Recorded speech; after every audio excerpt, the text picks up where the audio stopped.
talk about repealing the grocery tax here in the great state of Idaho. Would it surprise you to learn that Idaho is one of only 4 states that still taxes groceries at the same sales tax rate as everything else that is sold within the state? Isn't it time that we lead out, or at the very least, catch up with those states that have done away with a tax on something that's absolutely essential? We'll explore that topic in just a few moments. Idaho Press Club are biased all media, newspaper, radio. To be completely blunt here, Brian, and there are plans to expand indoctrination. That's right. Well, Idahoans are also concerned. Horror shot. That line would be moving a little bit farther west. I'm like crying. Nobody wants to see dark money is influencing policy in our state. Well, that's not how this works. Once again, welcome to Nowhere to Hide. I'm Brian Hyde. Twice a week, I get the chance to sit down and go over some news stories or issues or policies that are up for discussion in the state of Idaho. I try to fill in some of the gaps that maybe don't get covered with as much as much thoroughness as perhaps the legacy media should be covering them. But this is one that hits everybody because it doesn't matter if you are a Democrat or Republican, conservative or progressive, or rich or poor. Everybody needs to eat. And that means that everybody needs groceries. And when it comes to the grocery tax, it's surprising. Actually, it was a little bit shocking to learn just how many states have actually either done away with the grocery tax entirely, or at the very least, what they do is they reduce the amount of money that's taxed on groceries. So here's the map. I want you to pay close attention to the red states. There's Hawaii down there at the bottom, Idaho. Let's see, what do we have there? South Dakota, and looks like maybe Mississippi.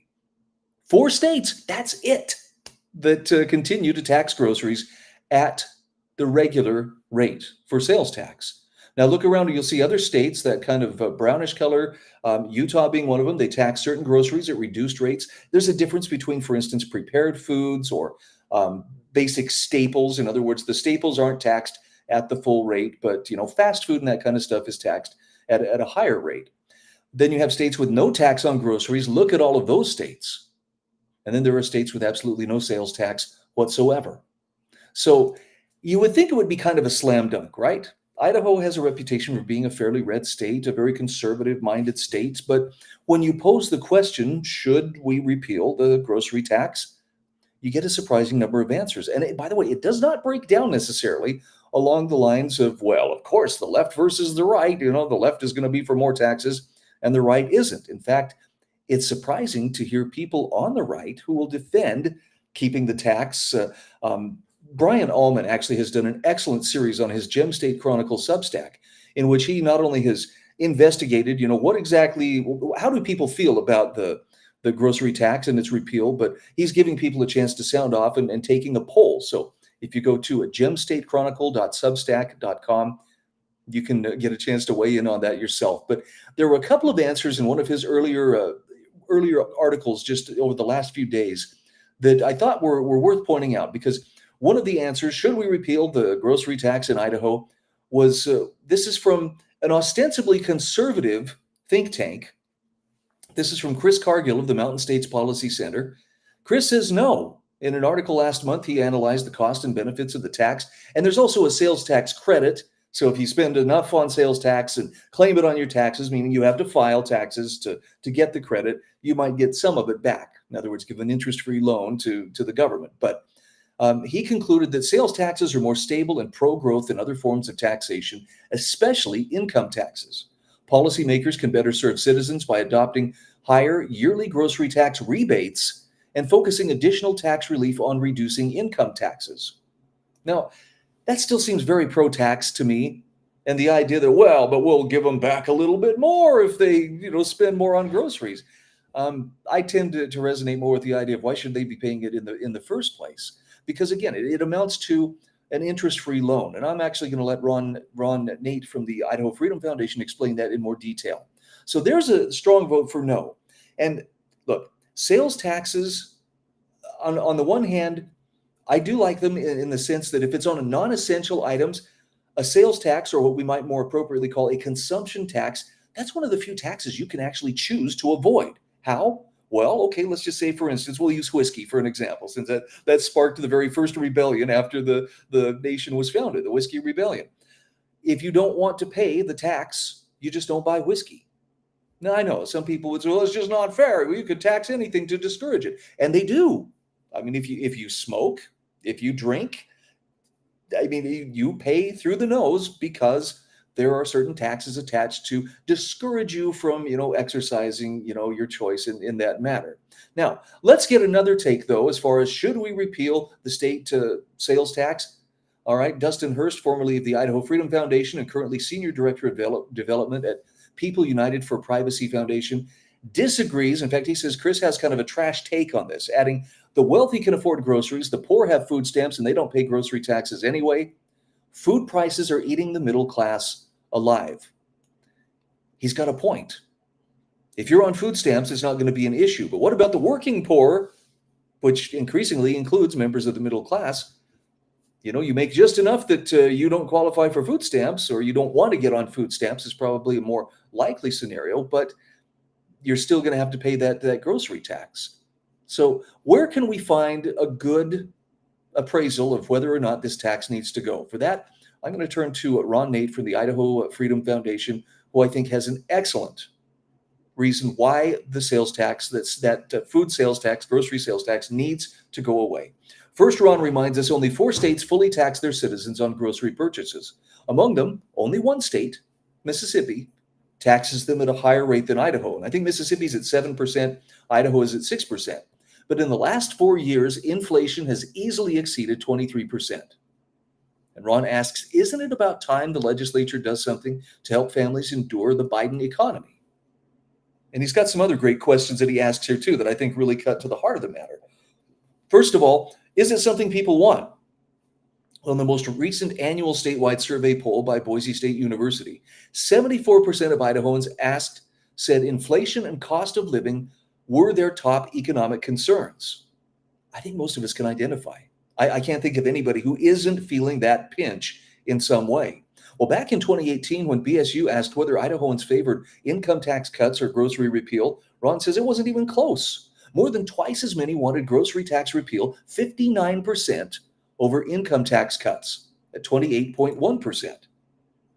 But wait, there's more. Ron says this coming January, several legislators will be introducing a comprehensive bill to bring Idaho in sync with 38 other states by exempting sales taxes on grocery purchases. Now, Idaho families deserve the relief because it doesn't make sense to be taxed on necessities for living, and the grocery tax repeal would restore fairness and efficiency to Idaho's tax structure. And I do agree, that's a good place to start. Now, before I go any further, I know Brian Ullman, in doing his research on, well, there are answers both ways, and actually he pointed out there are some fairly convincing arguments both ways. One of the least convincing, though, was something that he heard House Speaker Mike Moyle say about, well, if we were to eliminate the grocery tax, why grocery stores would just raise their prices 6% to make up the difference. And it's like, why would they do that? They don't keep that difference. It's not like it's going in their pockets, and it's not like, this is the only thing that's keeping them from being greedy and raising the prices. I promise you, the profit margin at your grocery store is not high enough that they're being greedy when you see those prices going up. The cost of replacing the food on the shelves, that's going up. The cost of, the purchasing power of your dollar, that's going down. That's why you're paying more for every single thing that you buy. So again, let's try to focus on, should we have that relief as far as the grocery tax is concerned? Now, Ron Nate asks, are you worried about the government not having enough? By the way, I love that. I get a very strong sense of tongue in cheek. Are we worried? Oh, yes, I'm losing sleep. Well, he says, do not fear. The budget impacts from the elimination of the grocery tax would reduce tax collections by some $350 million. Now, that amounts to just 4% of projected state government spending, excluding federal dollars. Well, 4%, that sounds like a lot. Well, Ron reminds us for fiscal year 2025, certainly, he says the Idaho government, which has had its budget grow by 53% in the last 5 years, can afford to forego 4% of its bloated budget going forward. Unless, of course, we just want to assume that anything that happens, government deserves as much as we can possibly afford, and maybe then some. That's the part that worries me. I think there are some people that say there is no limit to how much it deserves. Okay, are you worried about families having enough to live on? Well, the grocery tax puts an undue burden on families by making the necessities of life more expensive. Ron says, according to the U.S. Department of Agriculture, the 2024 monthly estimates for a moderate food budget for a family of four would be $1,182. For the year, repealing the grocery tax would save this family $851. Now, you ask any Idaho family if $851 would help them get by this year, or if government needs their money more than they do. I know how my family would answer, and I suspect yours probably would as well. We could put that money to better and higher use.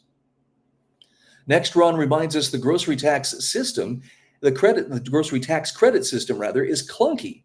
And this, he says, it makes little sense because it requires people to pay sales tax on groceries throughout the year, but then you have to file income taxes and income tax forms rather to get some of your money back. That's not a good policy. Families are essentially giving the government an interest-free loan for up to a year while food prices skyrocket. And worse, the credit is a fixed amount. It's not the actual tax payment coming back. Some families' credits are lower than their grocery tax payments, and others get credits greater than what they paid. It's just not fair. And again, there are some people who don't even fill out those tax forms in the first place, senior citizens and others who, they're on a fixed income. They don't make enough to even file income tax reports, so they miss out on that grocery tax credit. Is that fair to them? Probably not.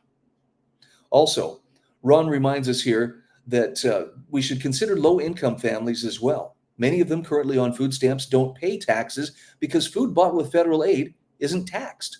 So in our grocery tax system, the working poor who aren't on food stamps are at a disadvantage relative to those who are on food stamps because they must pay taxes on groceries, then wait on government for a tax refund. Again, it's not fair.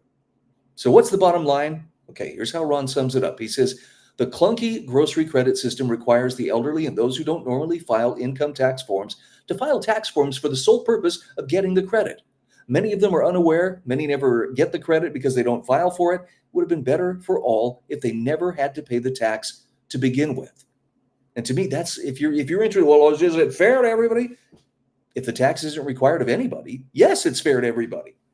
How is that so hard to figure out?